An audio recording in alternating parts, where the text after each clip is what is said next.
नमस्कार, स्वागत है आपका आपके अपने YouTube channel Delhi D school पर। और आज कक्षा 10वीं के लिए एसएसटी सामाजिक विज्ञान के अंतर्गत कार्यपत्रक संख्या 65 13/1/2022 के लिए। और यहाँ पर हमारा जो पाठ चल ही रहा है राष्ट्रीय अर्थव्यवस्था की जीवन रेखा, उस पर हम आगे बढ़ते हैं। इससे पहले हमने पाइपलाइन के बारे में पढ़ा, उसके बाद हमने जल परिवहन के बारे में पढ़ा, जो हमारे जल मार्ग हैं, मुख्य राष्ट्रीय जल मार्ग। अब हम वायु परिवहन के बारे में जानते हैं कि ये वायु परिवहन क्या है और यह किस तरीके से हमारे देश की अर्थव्यवस्था की जीवन रेखा है, यह हम जानेंगे इस कार्यपत्रक से, इस वर्कशीट से। और इसको ध्यान से पढ़िएगा। और वायु परिवहन के अंतर्गत क्या क्या चीज़ें हैं और किस तरह की चीज़ें यहाँ पर एक्सपोर्ट की जाती है, इंपोर्ट की जाती है, और किस तरीके से यह हमारे अर्थव्यवस्था को आगे बढ़ाती है। ये बहुत इंटरेस्टिंग होने जा रही है ये वीडियो, तो बने रहें अंत तक इस वीडियो में और जानें अपने देश के वायु परिवहन को। तो चलिए शुरू करता हूँ मैं कि तीव्रतम, आरामदायक और प्रतिष्ठित परिवहन के साधन है। क्या है?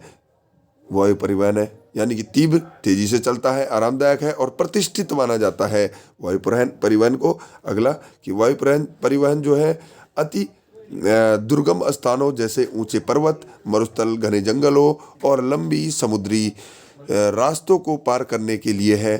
तो देखिए वायु परिवहन कहाँ कहाँ पहुँच सकता है कि यह पर्वतों में, ऊंचे पर्वतों में, अति दुर्गम क्षेत्रों में, मरुस्थलों में, जंगलों में और लंबे समुद्री यात्रा भी इसका हम उपयोग करते हैं। आगे देखते हैं कि देश के उत्तरी पूर्वी राज्यों के लिए काफ़ी सहायक है। जो उत्तरी पूर्वी राज्य है, उत्तर पूर्वी राज्य जो कौन से हमारे असम वाले जो राज्य है, वहाँ के लिए काफ़ी सहायक है, क्योंकि वहाँ पर समुद्री मार्ग नहीं है और ना ही सड़कें हैं।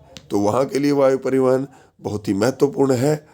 आगे देखते हैं, सन 1953 में वायु परिवहन का राष्ट्रीयकरण किया गया। तो राष्ट्रीयकरण से संबंधित जो प्रश्न है वह बहुत ही महत्वपूर्ण प्रश्न है और इसको याद रखिएगा कि राष्ट्रीयकरण कब हुआ था वायु परिवहन का। 1953 में इसका राष्ट्रीयकरण हुआ। अगला देखते हैं कि एयर इंडिया अंतर्राष्ट्रीय वायु सेवाएं, जबकि इंडियन एयरलाइंस घरेलू वायु सेवाएं प्रदान करती है। तो जो एयर इंडिया है वह अंतर्राष्ट्रीय सेवाएं देती है। अगर आपको विदेश जाना हो, अमेरिका जाना हो, लंदन जाना हो, कहीं भी जाना हो, ऑस्ट्रेलिया, तो उसके लिए आप किसका प्रयोग करेंगे? एयर इंडिया का। ठीक है, एयर इंडिया का। और यदि आपको घरेलू सेवाएं यानी कि मुंबई, कोलकाता, चेन्नई कहीं जाना है आपको, तो उसमें आप इंडियन एयरलाइंस ये घरेलू सेवाएं प्रदान करती है। आगे देखते हैं कि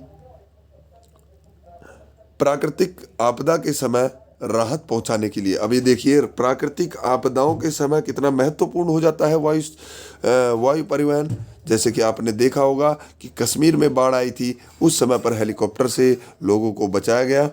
जैसे उत्तराखंड में आपदा आई थी केदारनाथ की, तो वहाँ पर हेलीकॉप्टर के माध्यम से ही लोगों को बचाया गया। वहाँ राशन जो पहुँचाया गया, उनके लिए ज़रूरी सामान पहुँचाए गए।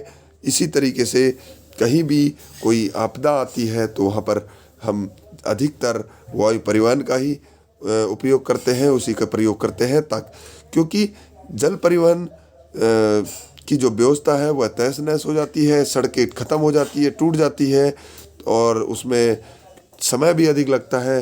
तो इस वजह से जो समय को बचाने के लिए, सही समय पर पहुंचने के लिए इन आपदाओं में हम उपयोग करते हैं वायु परिवहन का।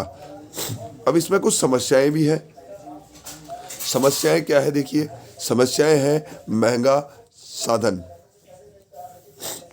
यह एक महंगा साधन पड़ता है, बहुत महंगा पड़ता है वायु परिवहन, इसलिए हमें इसको थोड़ा कम हम उपयोग में लाते हैं, जब जरूरी हो तभी होता है। और मौसमी परिस्थितियों पर निर्भर, अब मौसमी परिस्थितियों पर निर्भर रहना पड़ता है। अगर मौसम खराब हो तो उस स्थिति में हम वायु परिवहन का प्रयोग नहीं कर सकते, वायु मार्ग का प्रयोग नहीं कर सकते। इसका जो लेटेस्ट उदाहरण है हमारे पास, और जो कि बहुत ही दुखद घटना थी, हमारे देश के CDS general Bipin Rawat ji helicopter से जा रहे थे। वहाँ पर मौसम खराब होने के कारण उनका जो हेलीकॉप्टर है वह क्रैश हो गया, और उस दौरान उनकी और उनके साथ जो 13 लोग और थे, उन टोटल 14 लोग उस हेलीकॉप्टर में सवार थे, वे सभी शहीद हो गए। और वह घटना बहुत ही दुखद थी उस समय, और पूरा देश उससे रोया, और यह उसमें हमेशा परेशानी होती है। आगे देखते हैं संचार के साधन। अब इसमें संचार के जो साधन है वे साधन क्या है, देखिए, निजी संचार और जनसंचार। संचार दो प्रकार के कहें, पहला है निजी संचार और दूसरा है जनसंचार। तो बहुत ही महत्वपूर्ण विषय है यह भी संचार का, कि निजी संचार के अंतर्गत क्या आते हैं, कार्ड व लिफाफे, बंद चिट्ठियाँ। पहले बंद चिट्ठियाँ पहली श्रेणी की डाक समझी जाती है।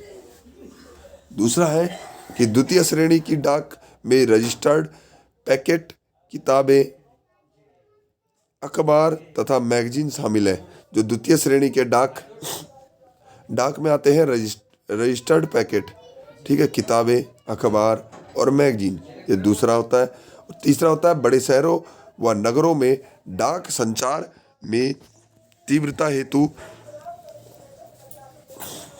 हाल ही में 6 डाक मार्ग बनाए गए हैं।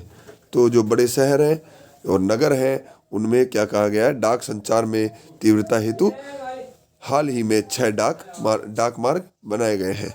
आगे देखते हैं,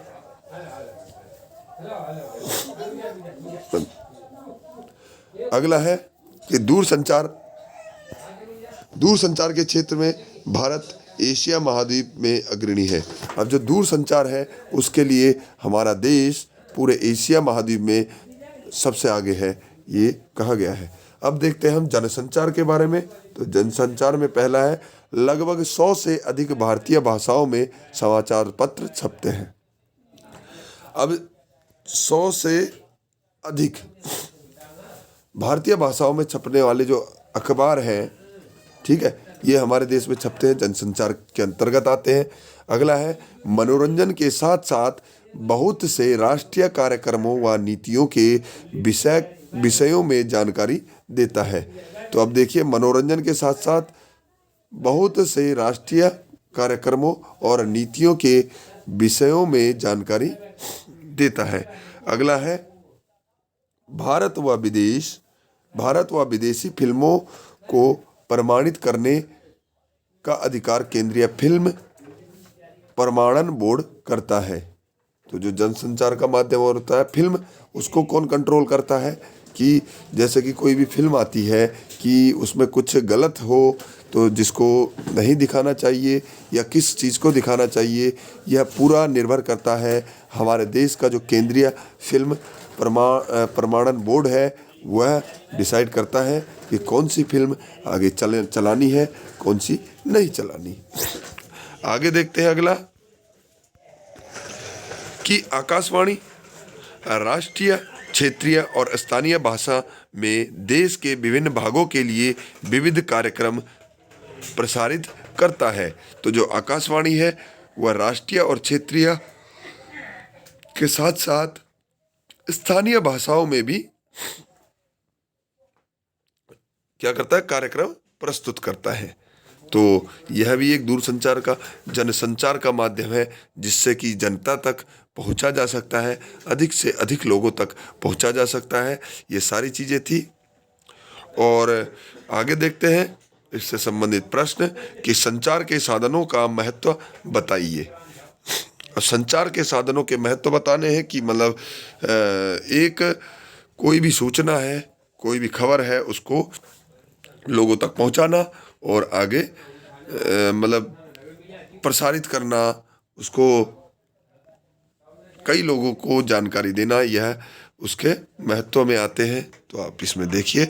और अगला देखते हैं प्रश्न नंबर 2, परिवहन की प्रमुख समस्याओं का वर्णन कीजिए। तो वायु जो परिवहन है उसकी जो प्रमुख समस्याएं हैं, पहला है कि वह बहुत महंगा है, दूसरा है कि यह मौसम पर निर्भर करता है, मौसम खराब है, अच्छा है, मैंने उदाहरण आपको दिया। उम्मीद है कि वह सब आपको समझ में आ गया होगा और इसको आप अच्छे से समझ गए होंगे। इस कार्यपत्रक को एसएसटी में, सामाजिक विज्ञान में, और इसको इससे संबंधित प्रश्न जो भी आएंगे आप उन्हें बड़े आसानी से कर लेंगे। तो चलिए मिलते हैं अगली वीडियो में, तब तक के लिए नमस्कार, जय हिंद, जय भारत।